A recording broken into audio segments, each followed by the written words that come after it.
Välkommen tillbaka till kanalen min Heather Abroad. Welcome back to my channel, Heather Abroad. I've been working on my Norwegian. While not completely there, I feel like I'm making good progress.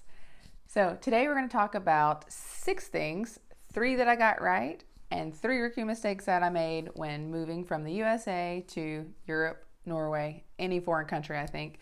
Several of these things will apply. So let's jump right in. First thing I got right was keeping my American phone number. So I did lots of research and I saw that you could get a VoIP or voice over internet phone, and you can get those for free. They have apps. I think Google might have one. But everything that I saw said that this will kind of mess up your two-factor authentication for a lot of the things that you may have set up in the States. So in the US, we use two-factor authentication, and here they use Bank ID. So it was really good that I kept that because it didn't mess up anything banking-wise for everything we have back in the States. And then the other thing is I found it to be very useful when we travel abroad from Norway. So we went to Denmark and I got roaming charges from my Norway phone. And so then when we were able to take a trip to Greece, I actually brought my US phone and used it because it has an international day pass, and you get a one-time fee each day that you use it for $10 with the max of 10 days. So I like that I know the max I'm going to be charged is just $10, and that's a flat rate, like unlimited data and calling and texting. So I would recommend finding the right plan from the US for you if you're not going to be staying long term, or if you think that you're not staying long term. I know for me, I've had the number since I was 16, and that's just what everybody has and what I use for everything. So that was good to keep it. The other thing I got right was checking to make sure that, the second thing I got right was checking to make sure our credit card did not have foreign transaction fees. Because you will still find, even if you move abroad, there's going to be money back and forth between your new country and the States. You would want to make sure that in that transition period, you don't have foreign transaction fees. We had to use our card quite a bit early on, and that would have added up.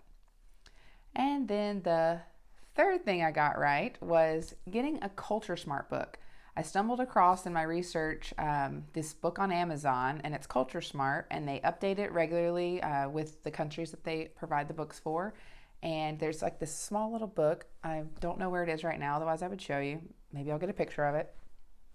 And so they have several different countries that they have, and so I snagged up the Norway one and read through it, and it was just a really good general overview of the culture, workplace environment, social aspects, like governmental aspects, how the country is kind of run and set up. And so I just think it helps to minimize the culture shock when you move to a new place.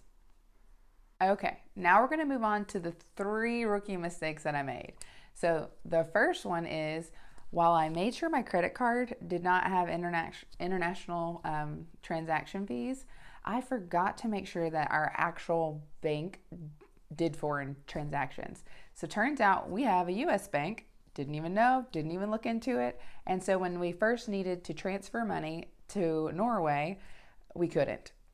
And you can imagine how hard it is to open up a bank in a country that you no longer live in. Did you just see that fly? All right, no air conditioner and heating here. Windows are open all the time, and now I have a fly that might attack me during this video. Okay, so anyway, we had to try to open up a bank account online. We went through one bank who we got denied because we couldn't show up in person, and then we went through a different bank that is an international bank, and because we had history with them, we were able to open up an account. We had credit card history with them, so we were able to open up a checking savings account that would allow us to have free transactions. Now, some may say, oh, you can just use Wise, or used to be called TransferWise, and these other services. And I did have to do that, but I will say those fees add up. So if you're going to be transferring large amounts of money to get yourself started in a new country, I would consider checking your bank first, making sure you can get free foreign transactions from your bank to the other bank. We were able to do it, and then that helped reduce the cost of fees. All right, so the second thing is ordering extra pages in our US passport. So the US passport has an option of like standard 10 pages or 52 pages. And in my rookiness of Europe, I ordered the 52 pages for my 2 children and for my renewal. You don't need it. Once you're in Europe, they don't like stamp your passport. And maybe that's like not even a thing anymore. I don't know. But once you're here and you travel, they look at your passport for identification, but there are no stamps. There's no like you have to leave in a certain amount of time. Stamp visas that I have experienced and been through a couple of areas. So I'm sure plenty of well-seasoned travelers or expats have more input about that, but for now it's just too thick and it takes up too much space in my fanny pack when I travel to carry 4 passports and 3 of them having 52 pages. I would consider just do the regular. Just to clarify, we do have a work visa to be here in Norway, but we're not having to apply or get the stamps when we go into these other countries in Europe.